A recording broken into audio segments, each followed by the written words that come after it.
As a certain spectacular sporting event continues here in the UK, we continue to examine the cuisine of ancient Greece. Today we ask, what is the evidence for the foods which the ancient Greeks ate? Well, the most direct evidence comes from the places where the people of Greece's city-states lived. On archaeological excavations, a myriad of evidence is recovered which speaks of ancient diets. Often this evidence is so small that it must be recovered using water flotation to separate it out from particles of soil. These include minute mollusk shells, each prefer a certain environment or particular food types. Flotation recovers seeds and even pollen, which tells us much about ancient plants, from cultivated crops to weeds. There have been studies of minute grape seeds tracing their DNA through time, and the larger, but no less important, olive stones, often found charred, having been discarded to the fire. If nothing else, they prove Greece had olives. Excavation recovers the bones of animals, which may have been eaten or farmed for dairy purposes. Here, a goat. Also the remains of other animals, such as fish, which may have been eaten fresh by the coast or salted and brought inland. All of this builds up a picture of ancient Greece as a living environment, and also the food resources available to people at the time. Another source of evidence is the recovery of artifacts which refer to or were used for ancient food and drink. The recovery of wine amphorae, for example, instantly speaks of wine and wine-making. But more than this, the recovery of thousands of fragments of wine amphorae in Rhodes from northern Greece can tell us something of ancient trade networks. Excavations such as at Selinus, a Greek colony on the southern coast of Sicily, reveal something of the context in which food was being sold and eaten. Within sight of the Temple of Hera was a thriving commercial district, where you could buy food and even ancient takeaway. Even the coins at Selinus depict food, here a celery leaf from around 500 BC.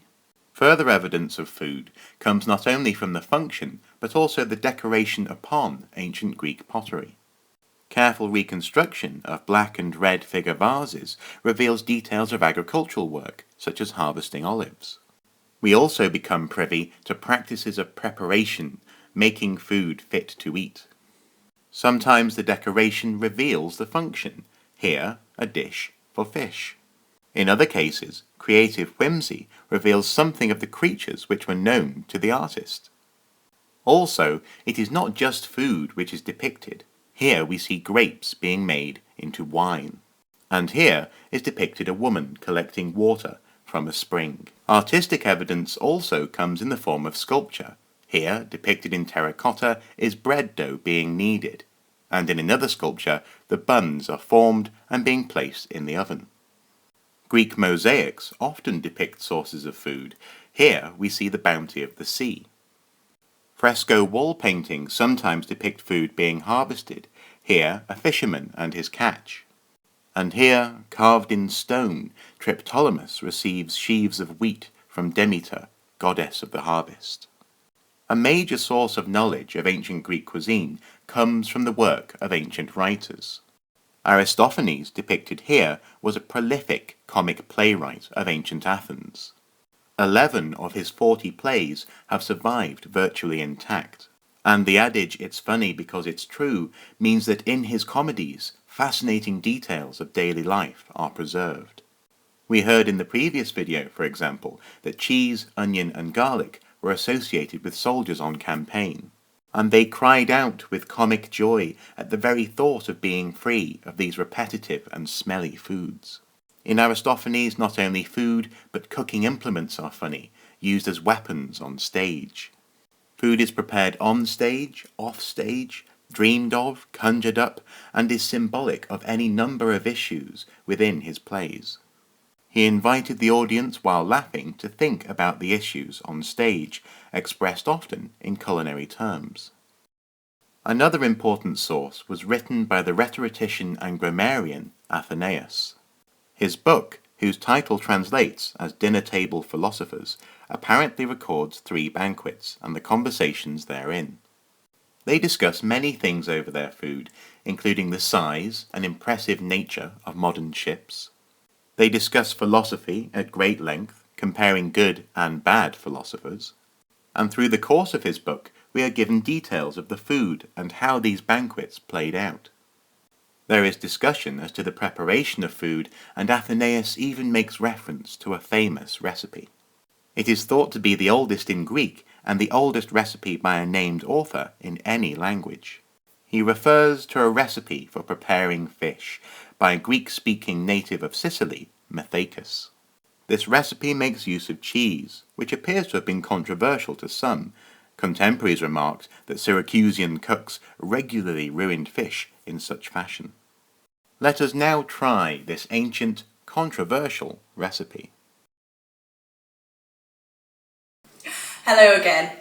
Today we're going to cook another simple recipe, this time with fish. Fish was the main source of protein in the ancient Greek diet, and as we learnt in the last video, they mainly ate this meal in the evening.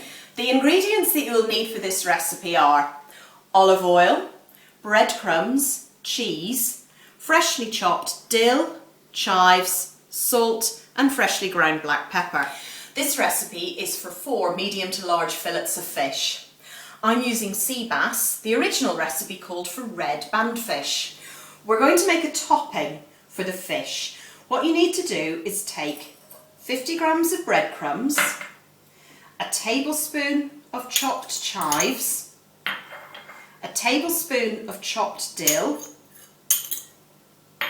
and 50 grams of cottage cheese. Mix those all together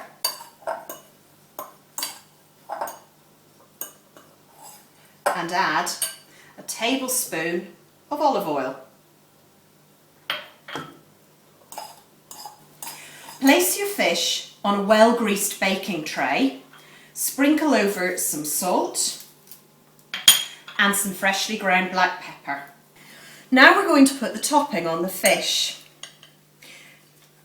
I'm only using about half of it because I've only got 2 fillets of fish here, but basically all you're doing is pressing your topping into your fish. While I'm evening out the topping, let me tell you about this recipe. It's the only recipe that survives from Methacus's cookbook, and it was a one-line recipe that simply said gut, remove head and discard, rinse, slice and serve with cheese and olive oil. So now you're just going to place this in an oven that you've preheated to 190 degrees for about 10 to 15 minutes. Larger fillets may need 20.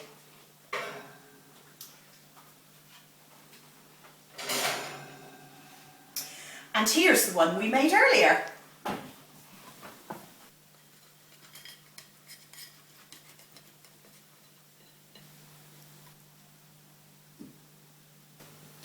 Now Mark, unlike the ancient Greeks, I'm going to use a fork for this one. What about yourself? No, I'm going to use my fingers, I think. Authentism and all that. Authentism? Very authentic. That's good. Last week we used Worcester sauce. This week we've used cottage cheese. I thought we were doing a series on ancient recipes, Mark. We are, and actually quite rightly, you guys did ask questions about the Worcestershire sauce, and actually I gained a wonderful video response about that. So if you want to check out the previous video, fantastic video response exploring garum/liquamen. In this instance though, we've gone with cottage cheese because it's simply the closest to the type of cheese that they would have had, or they would have been making. Now, you have tried... Yes, I've tried it with feta, another Greek cheese, and thought that was really quite nice. So again, if you don't want to use cottage cheese, you could use feta. But yeah, cottage cheese simply the closest. You could, if you wanted to, try ricotta, but that, we suspect, lacks flavour. Probably not as much flavour, although the herbs are fairly pungent in this one, chives and dill, so it could work. Well, there you go.